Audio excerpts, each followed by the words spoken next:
Shalom Aleichem, wonderful friends. So we've discussed a little bit about exile and redemption, galut, geula, and we shared some words to try and open up a further understanding, giving some sort of definition and some sort of more experiential definition of what exile and redemption can be expressed as. We then asked the question, well, what are we exiled from? And we have suggested, based on many sources, that you and I are all parts and shards of Echad and Ahava.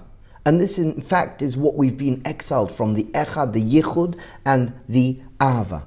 And we are all trying to work our way back as individuals, as families, as communities, as nations, as humanity. We are trying to work our way back. So now we have to ask another question. Well, where did it begin? Where did it start? And what we can suggest, my friends, in our very good book, in the Chumash, we open up the beginning of the Chumash. Our story begins with Adam and Chava in Gan Eden. And what we know from our Sfarim, what we know from our sages, what we know from our spiritual masters is that Adam and Chava in Gan Eden were living on a particular plane of consciousness, Edenic consciousness. They were completely tapped in. They were it. They were the Echad. They were the Ahava. In the most expanded, the deepest, amplified way.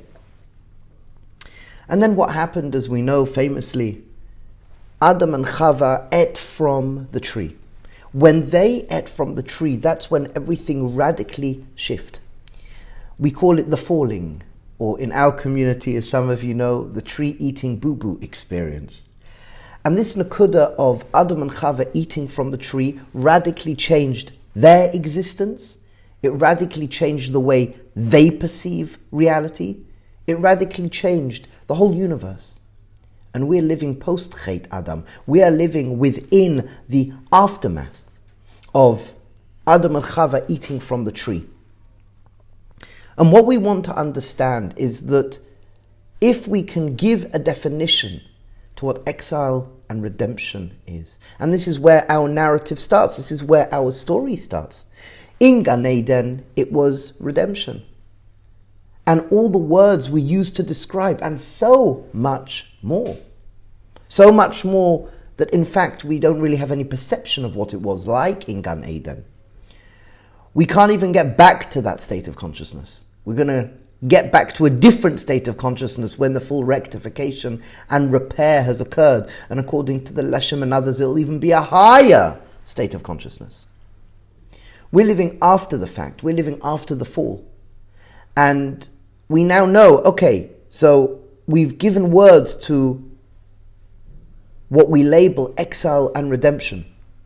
We've given a particular answer in what we're exiled from, the Echad and the Ahava, and we are giving an understanding of where it started.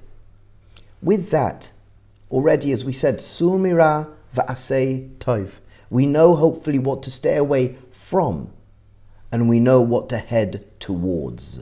And that's something so important. We have to ask ourselves, my friends, we have to ask ourselves, as we live from moment to moment, as we live from minute to minute, hour to hour, day to day, week to week, month to month, year to year, we need to ask ourselves, am I, in my actions, as I meet each moment, am I birthing more Echad and more Ahava, or am I not?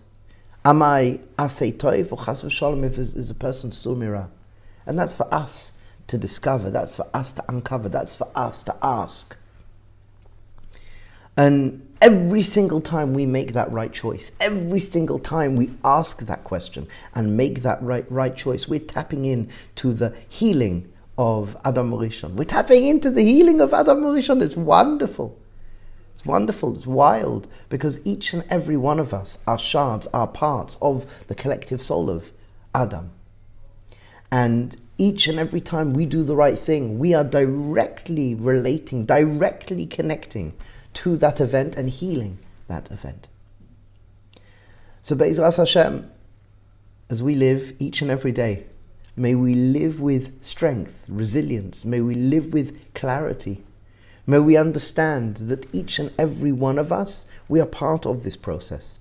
And it started at a particular place. We know what we are exiled from, and Be'ezras Hashem, we're now giving qualities in which really to know how we can manifest.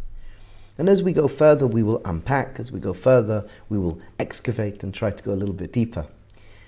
In the meantime, my friends, l'chaim tovim u'l'shalom, may we experience bracha, mazel, and hatzlacha. May we experience simchas hachayim, yishva das, harchavas hadas, and plenty of menuchas hanefesh.